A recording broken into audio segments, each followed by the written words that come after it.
Yes, good morning class. BSc third year zoology का second paper discuss कर रहे हैं, इकोलॉजी एंड एनवायरमेंटल बायोलॉजी, पर्यावरण एंड पारिस्थितिकी। ठीक है, और इस क्लास में हम बात करेंगे ऊर्जा फ्लो, एनर्जी फ्लो या ऊर्जा प्रवाह।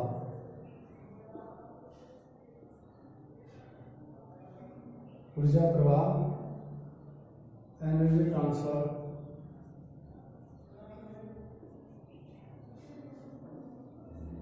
Energy transfer in ecosystem.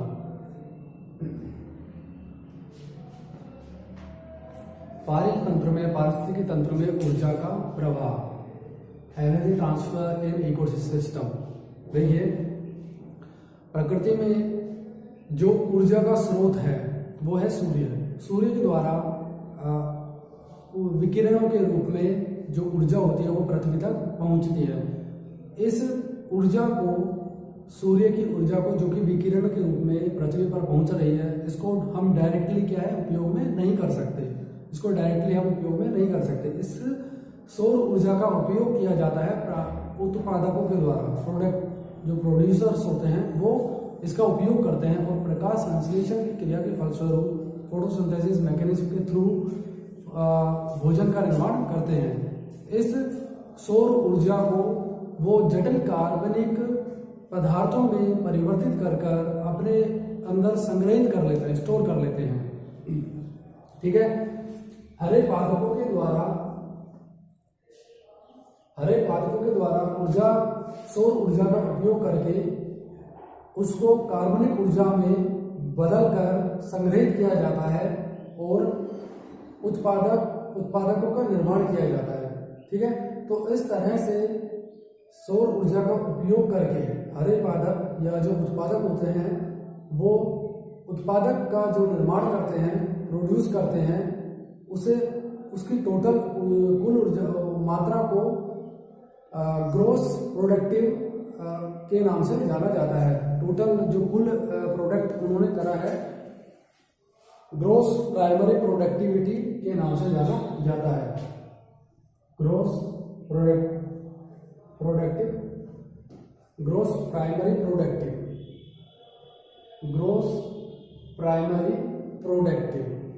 जो टोटल कुल उत्पादन जो किया गया है उत्पादकों के द्वारा। ठीक है, अब देखिए, उत्पादकों के द्वारा सौर ऊर्जा का उपयोग कर इसको परिवर्तित कर दिया जाता है रासायनिक कार्बनिक पदार्थों में। इस कुल मात्रा को, रासायनिक पदार्थों की जो कुल मात्रा है जो कि निर्मित की गई है सौर ऊर्जा के उपयोग से, इस टोटल मात्रा को तो हम कह रहे हैं ग्रॉस प्राइमरी प्रोडक्टिव। ठीक है, अब इस ग्रॉस प्राइमरी प्रोडक्टिविटी में से ही उपयोग किया जाता है उत्पादकों के द्वारा अपनी ग्रोथ में, अपनी वृद्धि करने में। ठीक है, क्योंकि जो उत्पादक होते हैं, प्रोड्यूसर्स होते हैं, हरे पादप, उनका शरीर भी क्या है, कोशिकाओं से मिलकर बना हुआ होता है और कोशिकाओं के अंदर उपापचय क्रियाएं चलती है, मेटाबॉलिज्म रिएक्शंस रन करती हैं। इन उपापचय क्रियाओं को रन करने के लिए ऊर्जा की आवश्यकता होती है, एनर्जी की रिक्वायरमेंट होती है, और इस ऊर्जा की आपूर्ति कराने के लिए ही जो ये ग्रॉस प्राइमरी प्रोडक्टिविटी की गई है, इसमें से कुछ मात्रा का उपयोग कर लिया जाता है उत्पादकों के द्वारा। ठीक है, तो इसमें से कुछ मात्रा का उपयोग कर लिया जाता है और जो शेष ऊर्जा बचती है उसे टोटल प्राइमरी या नेट प्राइमरी प्रोडक्टिविटी के नाम से जाना जाता है। Net primary productivity. ठीक है, ग्रॉस प्राइमरी प्रोडक्टिविटी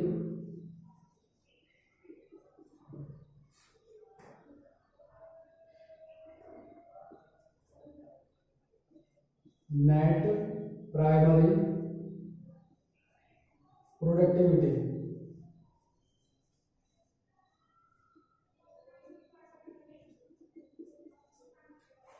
ठीक है, अब देखिए, नेट प्राइमरी प्रोडक्टिविटी निकालने का जो फॉर्मूला है वो है gross primary productivity minus respiration, ठीक है।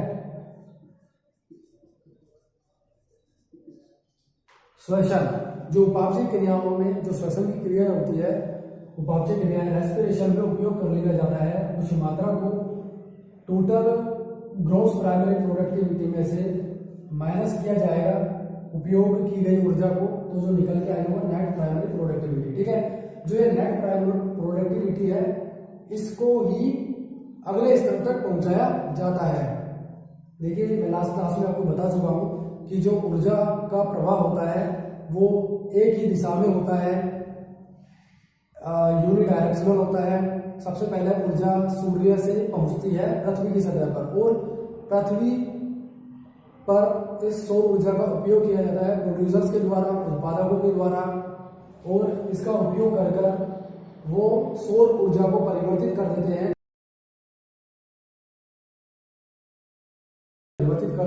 इस जटिल कार्बनिक रासायनिक ऊर्जा का कुछ मात्रा में उपयोग कर लिया जाता है उत्पादकों के द्वारा ही, प्रोड्यूसर्स के द्वारा ही अपनी वृद्धि में, ठीक है। तो ये वो मात्रा है जिसका उपयोग कर लिया गया है उत्पादकों के द्वारा अपनी वृद्धि में, और ये क्या है, टोटल मात्रा है जिसका सौर ऊर्जा के द्वारा उपयोग कर कर निर्माण किया गया है उत्पादकों के द्वारा, ठीक है। टोटल ऊर्जा है। जब टोटल ऊर्जा में जो उत्पादकता है, जो ग्रोस प्राइमरी प्रोडक्टिविटी है, इसमें से जब माइनस किया जाता है उपयोग में की गई ऊर्जा को, तो जो निकल के आती है वो नेट प्राइमरी प्रोडक्टिविटी है। और जो ये नेट प्राइमरी प्रोडक्टिविटी है ये होती है 10%, ठीक है। 90% यहाँ पर उपयोग कर लिया जाता है। ये 10% जो नेट प्राइमरी प्रोडक्टिविटी है ये पहुंचती है अगले स्तर तक। अगले जो नेक्स्ट पोषण स्तर होता है, ट्रॉफिक लेवल होता है, वहां तक ये 10% ऊर्जा पहुंचती है, ठीक है। फिर इसी तरह से जो 10% ऊर्जा अगले स्तर तक पहुंचेगी तो ये 10% ऊर्जा उसके लिए 100% होगी अगले स्तर के लिए। वो अगले स्तर के द्वारा जो भी घटक होगा उसके द्वारा उपयोग कर लिया जाएगा इसके 90% ऊर्जा का, और फिर जो 10% ऊर्जा बचती है वो अगले पर पहुंचती है, ठीक है। तो देखिए हम बात कर रहे हैं ऊर्जा प्रवाह की। ऊर्जा जो प्रवाह होता है वो एक दिशीय होता है, एक दिशीय ऊर्जा प्रवाह, ठीक है, एक दिशीय होता है। दूसरा, ऊर्जा प्रवाह में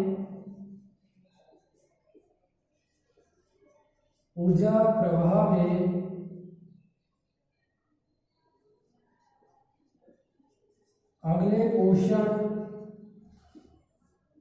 स्तर को केवल अगले पोषण स्तर को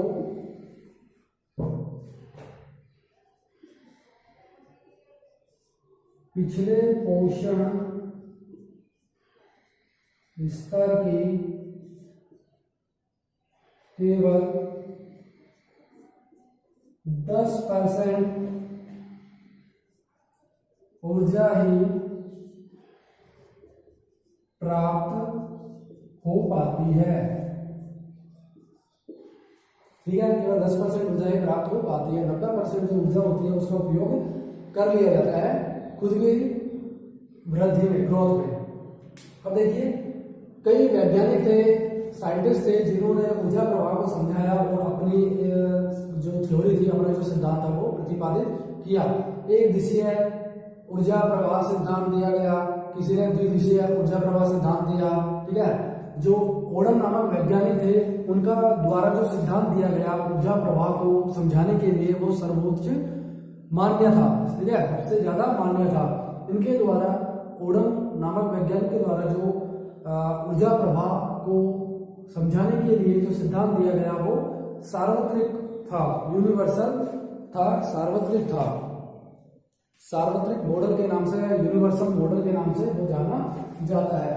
तो देखिए उसमें उन्होंने किस तरह से समझाया उसको हम देखते हैं।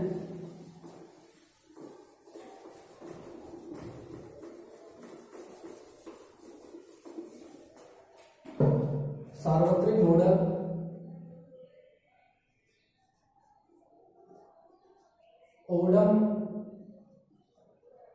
वैज्ञानिक ने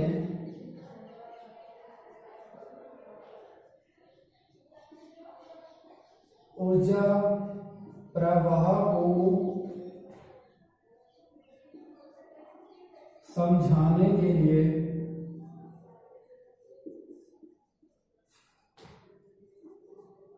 अपना सार्वत्रिक मॉडल यूनिवर्सल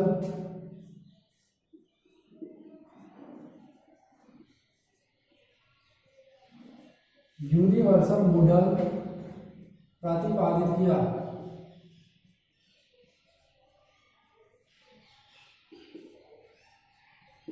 ठीक है, ओडम के द्वारा जो एक मॉडल दिया गया था, सार्वत्रिक मॉडल, यूनिवर्सल मॉडल के नाम से जाना जाता है, और ये इतना स्पष्ट था, इतना क्लियर था कि इसको सर्वोच्च मान्यता प्रदान की गई, क्योंकि इनके द्वारा जो ये मॉडल दिया गया था, सार्वत्रिक मॉडल, इसके द्वारा ऊर्जा प्रवाह को किसी एक पोषण स्तर के अंदर जो ऊर्जा प्रवाह होता है उसको भी समझाया जा सकता है, और एक से अधिक पोषण स्तरों के अंदर ऊर्जा प्रवाह को भी इस मॉडल के द्वारा समझाया जा सकता है आसानी से। ठीक है, ओडम के द्वारा जो सार्वत्रिक मॉडल दिया गया, इसमें इन्होंने एक घन के द्वारा पोषण स्तर को प्रदर्शित करा। ठीक है, जैसे कि एक घन है, ये कोई एक घन होता है। ठीक है, इस तरीके की एक संरचना थी। इस संरचना के द्वारा इन्होंने किसी एक पोषण स्तर को, ट्रॉफिक्स जो लेवल होता है, ट्रॉफिक लेवल, उसको रिप्रेजेंट किया। ये सार्वत्रिक जो मॉडल था, उसके आधार पर मैं आपको बता रहा हूं कि ओडम ने इस तरह की संरचना से जो पोषण स्तर होता है उसको प्रदर्शित करा। अब देखिए, इस पोषण स्तर में इन्होंने यहां पर कुछ पोषण स्तर में कुछ नलिकाएं भी जोड़ी, पाइप्स भी जोड़े। ठीक है, इन पाइप्स के द्वारा ऊर्जा का प्रवाह होता है, एनर्जी का फ्लो होता है इसके अंदर। तो वो किस तरह से इन्होंने एक्सप्लेन किया, वो देखिए आप यहां पर इस तरह से। ठीक है, सीधा चला जाता है ये। इसके अलावा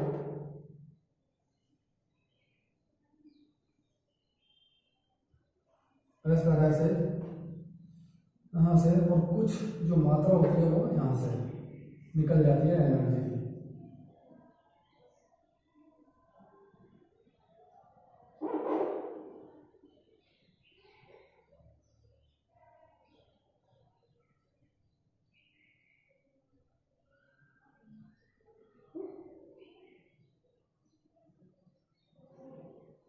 देखिए, समझ में आएगा आपको अभी।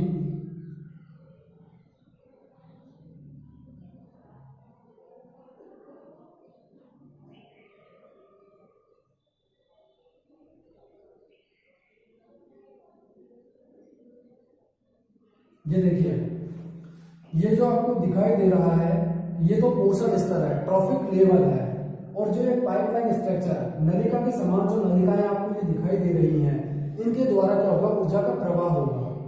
ठीक है, जो ये पोषण स्तर है, अगर जैसे कि खाद्य श्रृंखला में हमने पढ़ा था कि ऊर्जा सबसे पहले आती है सूर्य से किरणों के रूप में ऊर्जा आती है, उसका उपयोग किया जाता है पोषण उत्पादकों के द्वारा। उत्पादक क्या है, पोषण स्तर है, ट्रॉफिक लेवल होता है। उत्पादकों को भोजन के रूप में फिर ग्रहण किया जाता है प्राथमिक उपभोक्ताओं के द्वारा। प्राथमिक उपभोक्ता भी क्या है, एक पोषण स्तर है। फिर तृतीय उपभोक्ता होगा, तो तृतीय उपभोक्ता भी क्या है, पोषण स्तर है। ठीक है, तो पोषण स्तर होता है, ये ट्रॉफिक लेवल होते हैं। तो जो ये आपको ब्लैक बॉक्स दिखाई दे रहा है, ठीक है, ये क्या है, ट्रॉफिक स्तर, ट्रॉफिक लेवल है, पोषण स्तर है। और जो नलिकाएं हैं, ये ऊर्जा के प्रवाह को प्रदर्शित कर रही है, एनर्जी के फ्लो को समझा रही है।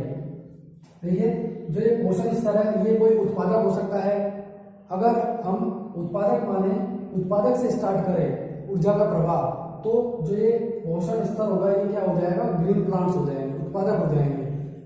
और अगर हम कोई मांसाहारी श्रृंखला की बात कर रहे हैं, ऐसी श्रृंखला, खाद्य श्रृंखला की बात कर रहे हैं जो कि स्टार्ट हो रही है मांसाहारी जीव से, ठीक है। तो जो ये पोषण स्तर होगा ये क्या हो जाएगा, कोई उत्पादक हो जाएगा, कंज्यूमर हो जाएगा। कहने का मतलब ये है कि ये क्या है, पोषण स्तर है।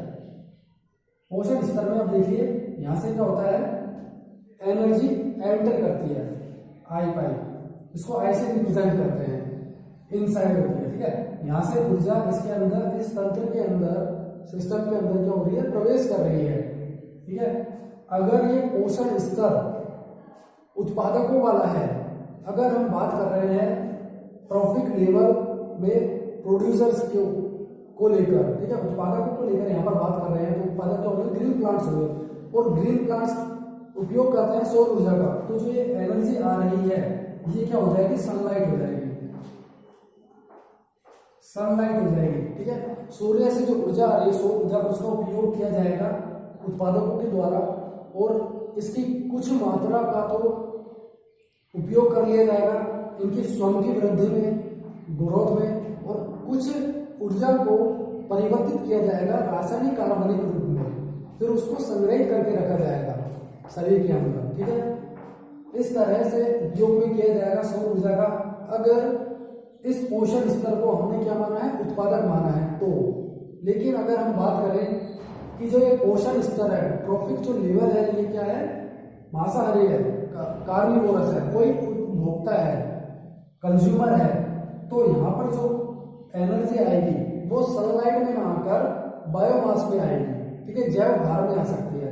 क्योंकि जो उपभोक्ता होते हैं, कंज्यूमर्स होते हैं, वो क्या करते हैं, दूसरे जीव को भोजन के रूप में ग्रहण करते हैं, प्राइमरी उपभोक्ता को, प्राथमिक उपभोक्ता को भोजन के रूप में ग्रहण करते हैं। तो यहाँ पर जो एनर्जी आएगी वो सनलाइट के रूप में ना आकर बायोमास के रूप में आ सकते हैं, जैव भार के रूप में, ठीक है। तो इस तरह से इस पाइप से एनर्जी एंटर करती है। इसके बाद में जो ये टोटल ऊर्जा है, इसको आई से रिप्रेजेंट किया है हमने। इस कुल ऊर्जा की कुछ मात्रा का उपयोग कर लिया जाता है इनके उपापचय क्रियाओं में, मेटाबॉलिज्म रिएक्शंस में उपयोग कर लिया जाता है। जैसे कि यहाँ पर रेस्पिरेशन में जो ये आपको पाइप यहाँ पर दिखाई दे रहा है, इस पाइप से कुछ एनर्जी यहाँ पर निकल जाती है श्वसन में या उपापचय क्रियाओं में उपयोग कर लिया जाता है कुछ ऊर्जा की मात्रा का।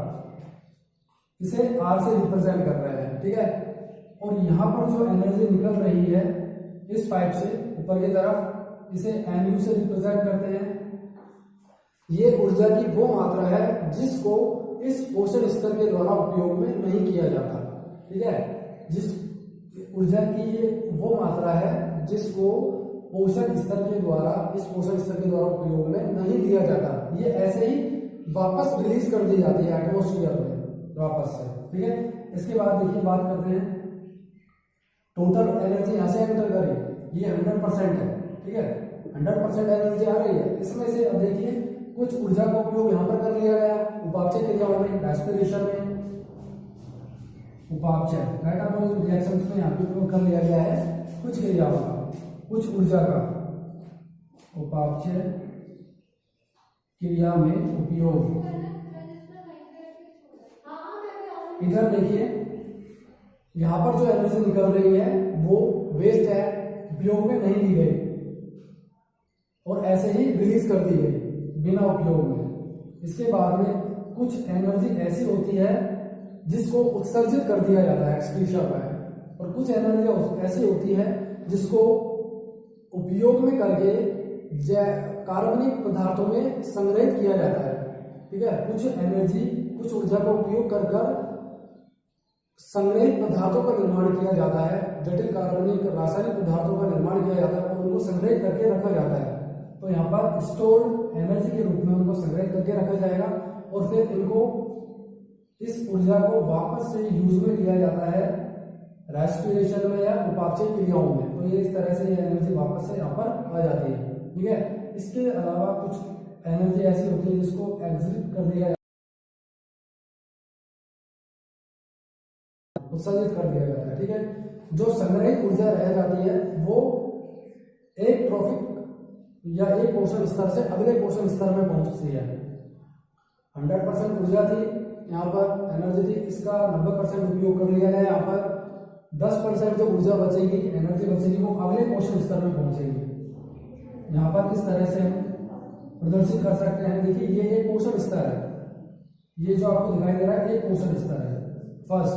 अब यहाँ पर मैं दूसरा पोषण स्तर भी बना सकता हूँ इस तरह से। इसी तरीके से एक दूसरा पोषण स्तर मैंने यहाँ पे बना दिया आपको, ठीक है।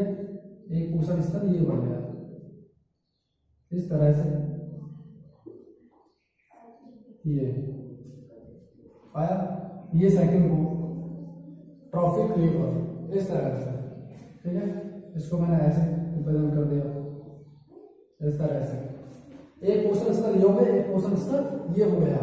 इस तरह से देखिए ऊर्जा का प्रवाह केवल एक ही डायरेक्शन में हो रहा है ऐसे, यहाँ से एक पोषण स्तर से। अगर इसको हम उत्पादक माने, उत्पादक कह सकते हैं इसको, उत्पादक, तो ये क्या हो जाएगा, प्राथमिक उपभोक्ता हो जाएगा।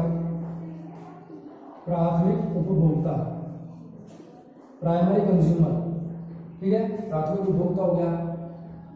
100% ऊर्जा मान लिया हमने, इसका 90% उपयोग कर लिया गया वापसी क्रियाओं में, यहाँ पर विसर्जन में कर दिया गया, ठीक है।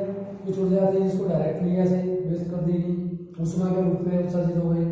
जो ऊर्जा संग्रहित करके बची गई थी, स्टोर करके रखा गया था यहाँ पर, उसको उपयोग में लिया गया प्राइमरी कंज्यूमर्स के द्वारा, ठीक है। तो 10% ऊर्जा यहाँ पर पहुंच गया। इस तरीके से ओडम के द्वारा जो ये सार्वत्रिक मॉडल, यूनिवर्सल मॉडल दिया गया था, इसके द्वारा हम पर्यावरण के अंदर, इकोसिस्टम के अंदर एनर्जी फ्लो को, ऊर्जा प्रवाह को समझा सकते हैं, ठीक है।